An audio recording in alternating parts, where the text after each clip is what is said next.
What's up, you guys? Welcome to Fightful. Sean Ross Sapp here with a name you know. And one of the hottest stars in pro wrestling right now. We're about a weekish removed from a big stadium show that I was at watching this gentleman do work. And now this week he will be at San Diego Comic-Con doing a Q&A as he's the subject of the Keep It Kayfabe documentary. We had the pleasure of speaking with the directors last week on Fightful Select. Speedball Mike Bailey, how you doing, man? I'm doing fantastic. Thank you so much for having me. Yeah, it's always wonderful having you. In addition to just admiring your work in general, I'm really interested in this documentary that's coming out, specifically focusing around what I remember to be a very busy WrestleMania week for you in 2023. How were you approached to do this? Yeah, incredibly busy. That was 11 matches in 3 days. It was just a random message, of which I get many as a professional wrestlers, most of which don't turn into anything or I don't even respond to because the person sending it, you go on their profile and it's all just a bunch of weird stuff. But Michael with Overlay Films had done a lot of really great work in the past. They'd done a lot of commercial work and like short films and stuff that looked really beautiful aesthetically. What they did was very special, so that got me hooked right away. And then a conversation started happening, and then when I found out what they wanted to do for a documentary, I was like, this is perfect. This is exactly what pro wrestling, especially independent pro wrestling, needs as an art form for people to see the side of it that they're trying to show. So I was on board from then on. What I really loved about the approach of the two different directors that I spoke with, one was like, "Hey, I watch your post shows all the time." And the other one was like, "I had almost no idea about pro wrestling." And I think that kind of encapsulates what this documentary will achieve, especially with a personality like yours, because one of the questions I asked, I believe it was Christian, was, well, once you saw him in action and then saw his demeanor outside the ring, how did you sort of reckon with that? Because you are one of the most physical human beings in the wrestling world in the ring and known as one of the most kind people outside the ring. Uh, when that process was going on, like how did you sort of interact with those directors and were either of them surprised of like what you were capable of? I mean, I don't know. That's a question you'd have to ask them. But I am always happy to be fully open about professional wrestling, and part of what I love so much about keep it kayfabe, right, is I think kayfabe as a concept does a huge disservice to professional wrestling as an art form. I think it's bad. I say this in the documentary at some point, but I think if you wanted to get more people who kind of watch it casually to really understand pro wrestling, or people who don't know pro wrestling to really understand the art form, right? You would show them the whole thing. Because what you see as a pro wrestling fan when you watch it on TV or even live at a show is only the tip of the iceberg, right? If you wanted to see what professional wrestling really is, you would show them the entire process. You would need for the audience to understand that those are two real individuals who exist and have entire lives, and watch them travel from possibly both complete opposite ends of the world, meet up in a room, speak in a maybe broken English, different language using pro wrestling terms, and then kind of come up with something in 20 minutes, shake hands, and then meet in the ring and perform a flawless fight scene choreography that needs to be good in one take, valid from all angles, and interactive with the audience. And I think that entire process is the most beautiful thing about professional wrestling, not just the match itself. Being backstage at more shows the last 2 years than I had been before, I realize even when wrestlers speak the same language, they speak broken because it's like, then I'm going to do this, then this, then this. And it's like you get on the same wavelength. I also remember seeing when a Japanese wrestler was backstage, somebody's like, oh, can you translate? And I'm not going to name the wrestler, but we did have a good laugh about it. They're like, yeah, sure. And then their translation was, you power bomb. So you just sometimes you got to work with what you have. And I remember that week specifically for you, you had singles, you had tag, you had six man, you had a blood sport match.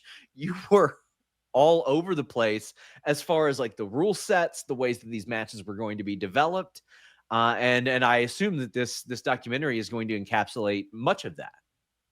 Yeah, absolutely. I think uh, it really does a great job showing what pro wrestling is, right? Pro wrestling is portable, it's replicable, it needs to be sustainable, and so much of what is presented as like the most mainstream pro wrestling requires a very specific scenario in order to be valid, right? There are so many of matches that are regarded as the world's greatest matches that do not work out of context. If Sure. you don't know the month-long build-up to them and they were to happen in any other setting, they would not work.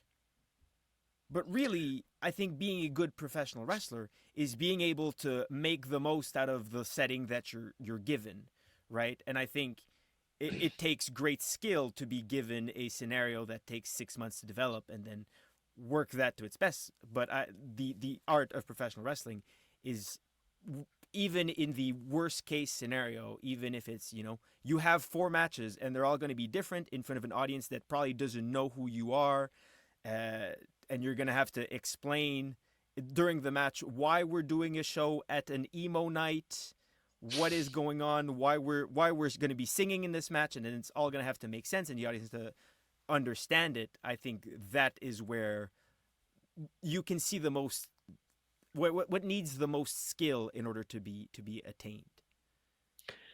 I think it's kind of ironic that this Keep It Kayfabe documentary is coming out, and again this week, San Diego Comic-Con, the world premiere. Often in wrestling, there is the natural, it's fake, right, type of thing. And I just remember I had a friend who told me how into like Jackie Chan movies they were, and I sent him one of your matches, and he was like, "Well, you sent me the right person's match." He was somebody who trained martial arts like most of his life. He was like, the technique was good.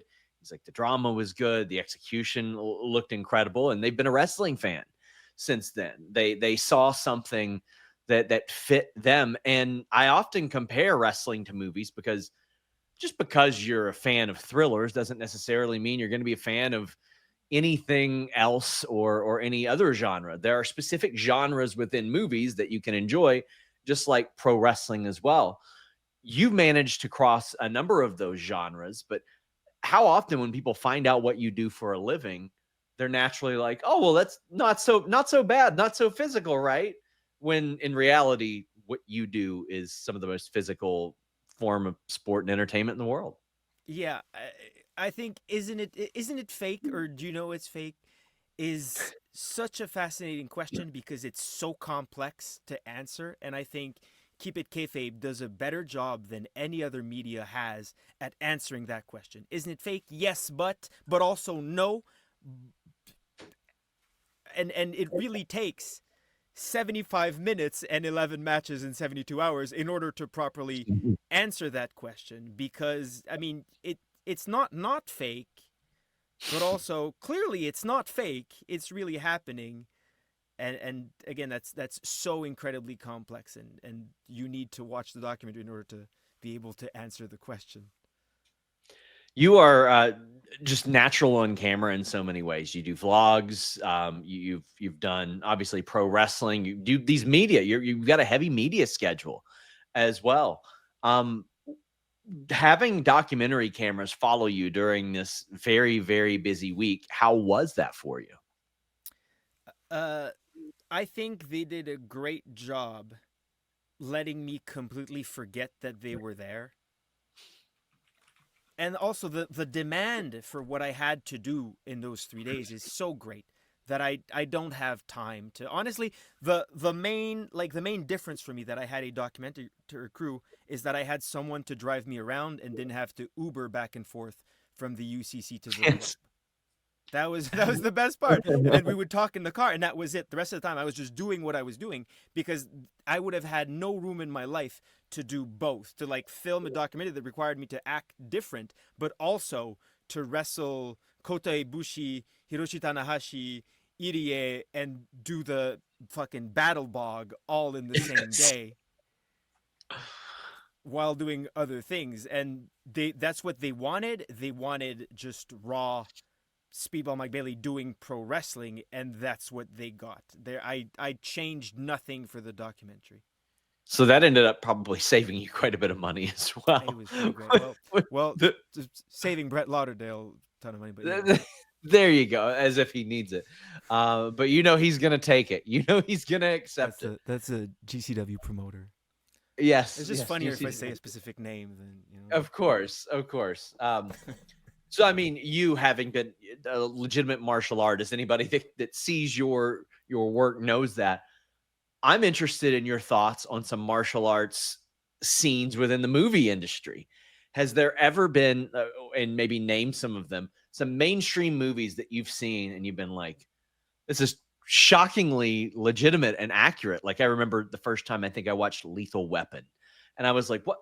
Why is he doing a triangle choke in the 80s? How did he know that? And then I found out the Gracies conferred on that movie. Were there any that you've seen where you're like, as a martial artist, this guy learned some stuff? It's a cliche to say, and it's kind of the opposite of your question, but the fight scene from They Live remains one of the best fight scenes in history because it's just Yes. so raw and accurate, and it's two guys actually fighting, and they made it look like an actual fight in that it's sloppy and imprecise. But we talked about Jackie Chan, and I think it's rare to see modern movies that actually, don't change the camera angle every half a second and you can't actually see the fight scene. That's what's great about the old stuff. A lot of newer stuff, I think the first Ong Bak with Tony Jaa has a lot of real Muay Thai, and it's raw and well filmed. However, this is just me nerding out, but my favorite fight scene of all time is the side-scrolling one from the original Old Boy movie. I'm gonna go check that out. So the movie is fantastic. It's Korean, I think. Huh? But it's filmed completely from the side, and it's one guy taking on several other bad guys and taking a lot of damage in the process, but it's one take, and it looks absolutely amazing. Side scroller beat 'em ups are my favorite game style of all time. Well, it's the best movie representation of that. And I would guess, since the They Live was an all-time classic, Timmy versus Jimmy on South Park would have to qualify as well. Since Certainly, yeah, of course. Certainly, best cartoon fight scene. Like, eat your heart out, Ninja Turtles. But you mentioned like the camera cuts. That was one of my like biggest pet peeves coming into pro wrestling. Like, I loathed it so much, and I remember there were veterans that were like, "Yeah, they keep telling us it's to make our strikes look better." And one of the veterans was like, why are we wrestling if they don't look good anyway? Like, why are we doing them if they don't look good anyway? You are known for making yours look very good, Speedball Mike Bailey. I mean, to the point, like, I mean, I've trained wheel kicks like half my life. It's mind-boggling how accurate but safe you are with those. Was that something you came into wrestling very comfortable with, or you had to develop that?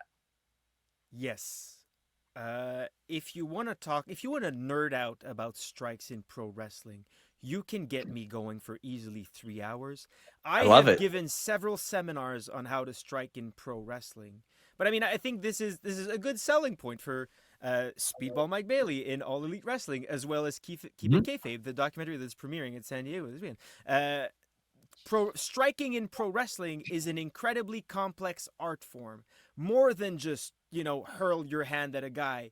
Hurl your hand at a guy, specifically punches, or the use of multiple punches. The use of the punch as a placeholder in pro wrestling is something that only works when you have a camera crew that knows that's what you're doing, isn't going to be on the same page with you. It's incredible how differently you need to strike if you're going to be wrestling in front of 200 people that are going to be basically at ringside, arm's length from the ring, and how you have to strike when you are in a 20-foot ring. There's going to be 12 feet between the ring and the first row, and then there's going to be 200 rows of people in the audience that are going to extend 2 miles out. And so what I found very quickly coming from martial arts to pro wrestling is that if you want the audience to really understand the strike that you give, it needs to make contact. And the fake part happens, the safe part happens, the pro wrestling part of the strike happens within the contact, right? If you watch movies, they throw the strikes and the camera conveniently shows that your heel doesn't actually make contact with the guy's jaw. That's great. But in professional wrestling, you have an audience on all four sides. So if it looks completely fake to one side and then real to only one side, what's the point of striking? Right? So that's when contact, which is the main thing you need to know for pro wrestling striking, you need to be able to make hard contact with safe parts of your body to safe parts of your opponent's body. And the more rotations, the more you have to rely on your opponent to be in a certain position to take the strike, the more difficult it becomes, the more, that's where the risk versus reward ratio comes into play. But Sean, you got me going, and I could keep going for another 2 hours. Oh, I love Unfortunately, we it. don't have that kind of time. I love it because I mean, watching the accuracy of which you deliver those and also safely is the difference between you versus Kenny King in a pit fight and Edson Barboza stiffening Terry Edom in a UFC fight in what I think is the greatest knockout of all time. And like the margin for error there is as slim as the trust that person gives you based on the level of experience and trust that you've earned as well. But that is the beauty of pro wrestling, and I think that's what is presented so well in the documentary is that kind of trust that needs to happen between two complete strangers. And again, that match that I had with Hijo del Vikingo, that is documented in Keep It Kayfabe, we do he's standing on the post of the ring, I'm standing on the apron, and he gives me a flipping pile driver to the apron, right? Which is all of it. We're trying very hard to make this stuff look as dangerous as possible, but being very careful about the selection of the move. And again, it's I don't know this man. I've never met Vikingo in my life. We don't speak the same language, but we're gonna figure out a method where he is gonna make it look as much as possible like I am gonna be paralyzed for life, but actually not do it. Because it's very close. Again, if he if he keeps his legs too extended, I'm screwed. If he bends his leg too much, it's gonna look bad and we're gonna look ridiculous. If I don't catch him, if I'm one step out too far, he falls on his head. If I'm one step to the left, he falls on the steel beam on the side of the ring and gets injured. We're playing very, very close to potentially life-threatening injury. So we really need, again, and that we need a method, and that method is professional wrestling to make sure that we're able to ride that line safely as often as possible. In this case, 11 times in 3 days. I'm curious, is Speedball a Manny and Petty person? Because again, anybody that's done martial arts has gotten in there with some gangly toed person with their nails a little bit too long, dug it into their, had that happen. Where's your etiquette on that? Or are you confident in your own abilities to handle your nails? I'm confident in my own ability to handle. I trim them. I keep them nice and not sharp. I'm not a mani pedi guy. Like I Okay, you know what? I've never had a pedicure, which is shocking.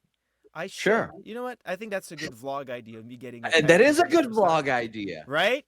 But no, I mean it's never really been an issue.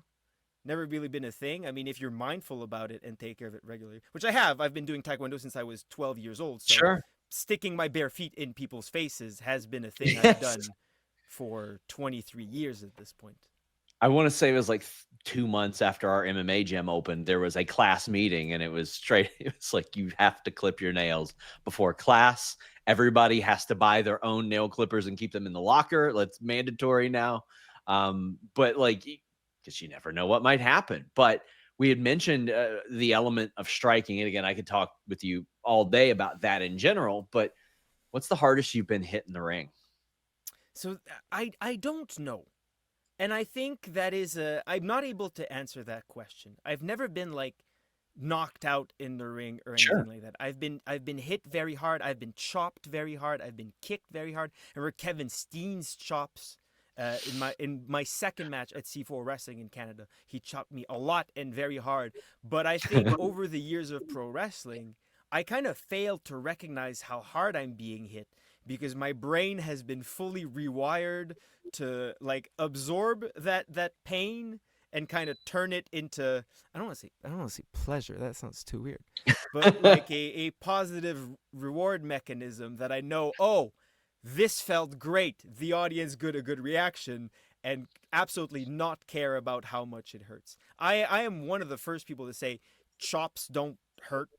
Chops like don't hurt me. I don't mind. I don't care. You can kick me, chop me, slap me as hard as you want.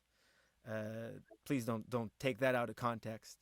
But I mean, it brings me honestly, it brings me back to why chops happen in wrestling, and it's because the closed fist punch is supposed to be illegal because the closed fist punch knocks people out and is dangerous. Otherwise, why would you open up your hand and hit somebody in the chest?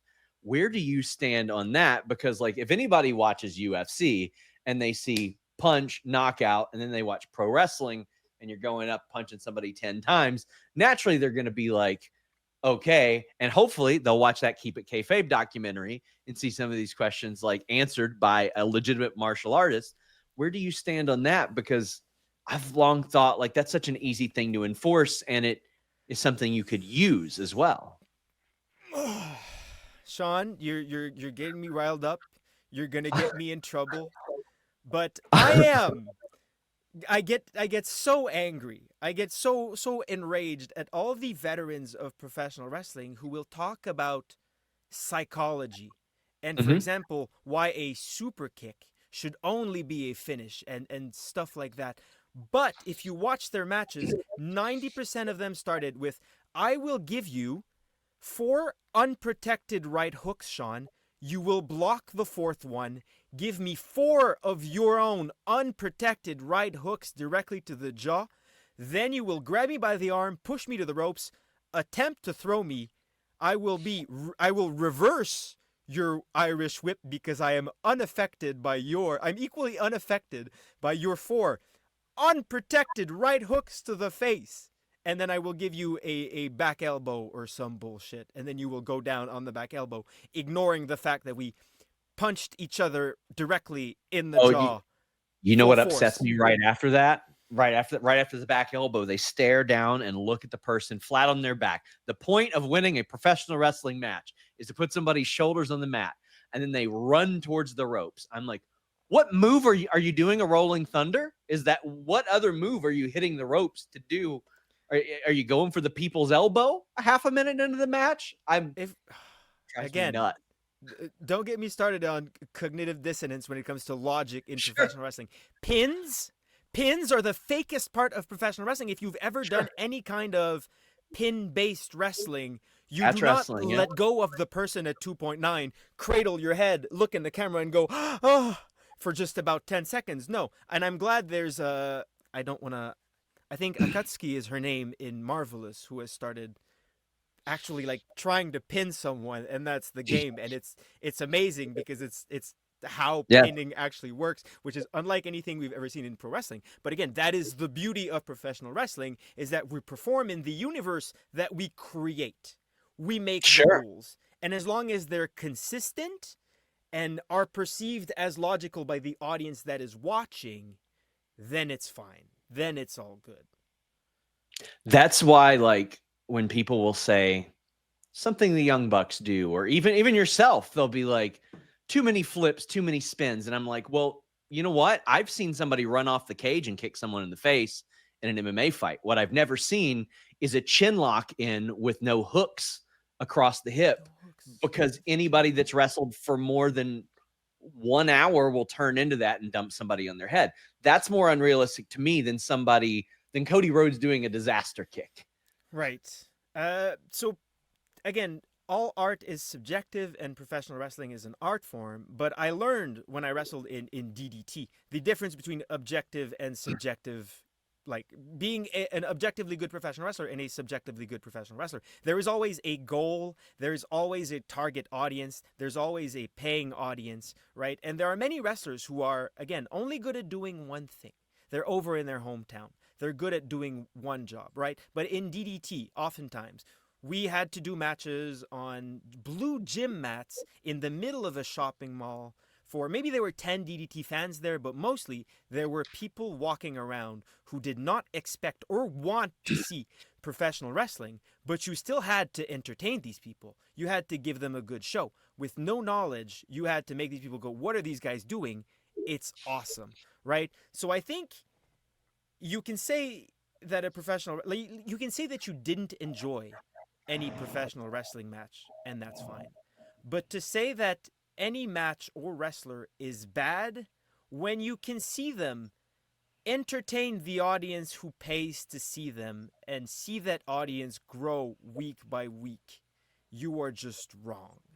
And I Yeah. think there is such a thing as objectively good professional wrestling. And you can look at every match as, was it objectively successful, right? And then you can not like that, and that's fine. But if it was objectively successful, then you have no room to complain.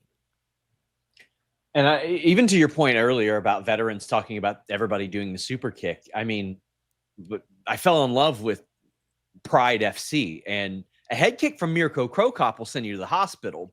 But if Rampage Jackson's throwing that head kick, assuming he can, it's not gonna send you to the hospital. It's probably not gonna finish the fight because he can barely get his leg up for a head kick.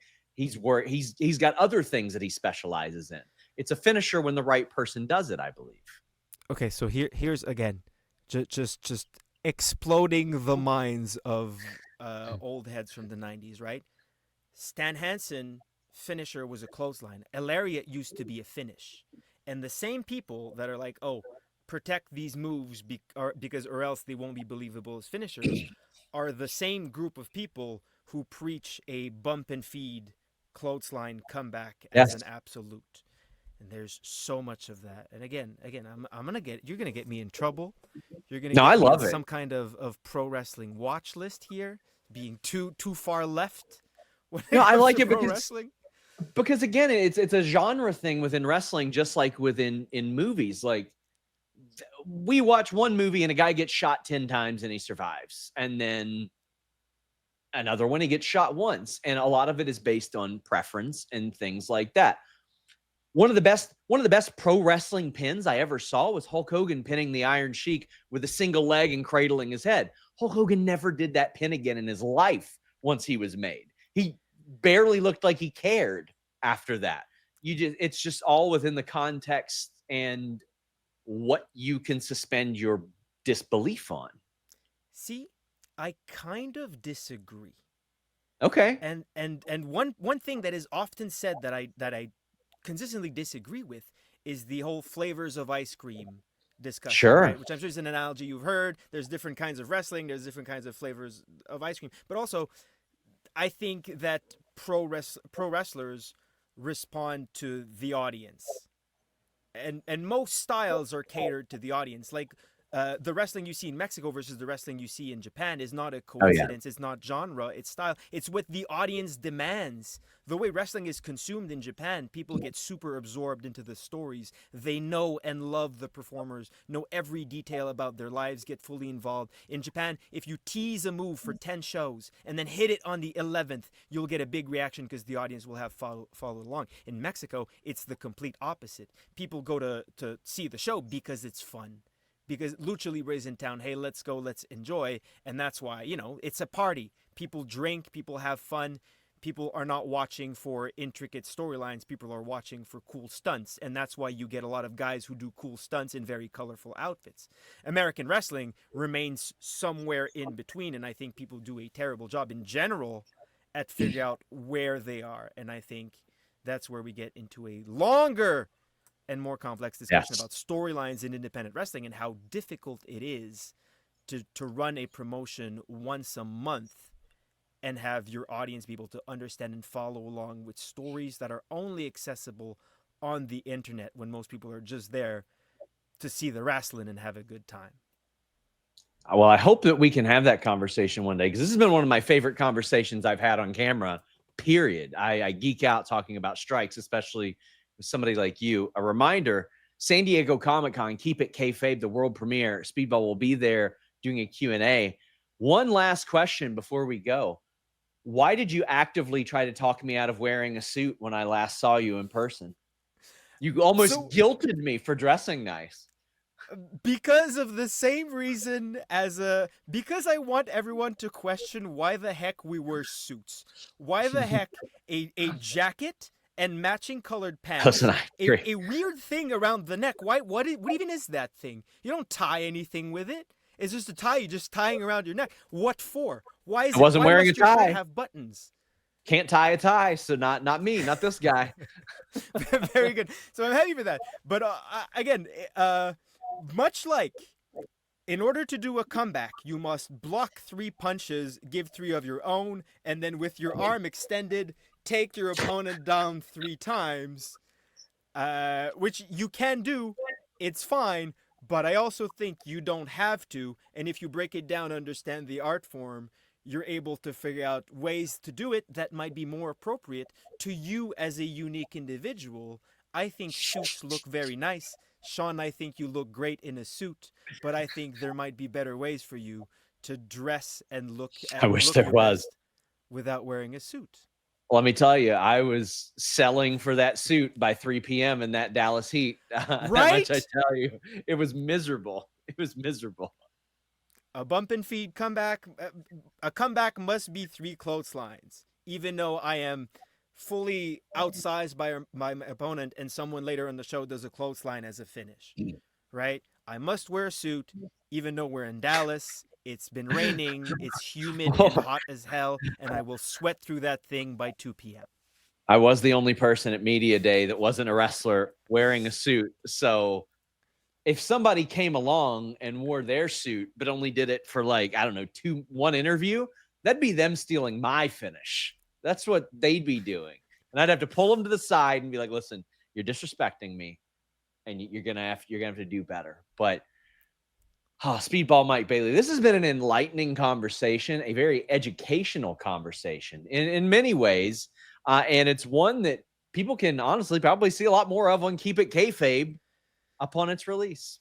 Yeah, it feels like we got off topic, but we really didn't because we fully kept it on. What Keep It Kayfabe, the documentary, is exactly about, which is how difficult, complex, and human of an art form professional wrestling is. And I think Michael and Christian have done a better job than any other piece of media in history about showing the world what professional wrestling really is. I encourage you guys to check that out. And of course, see Speedball Mike Bailey on AEW programming each week. Speedball, I want to thank you so much for giving us the time. Until next time, my friends, we're out. If you aren't watching wrestling with NordVPN.com/Fightful, you are not watching wrestling in the best way. I know times are tough. Money is tight. NordVPN.com/Fightful can eliminate your cable bill if you just watch wrestling. You can watch Raw, SmackDown, NXT, and PLEs on Netflix by changing your virtual location with just one click. You can watch pay-per-views at a much more affordable price when you change that virtual location and get the prices they're getting overseas. In addition, all the wonderful features that we haven't even mentioned. But right now, you save big.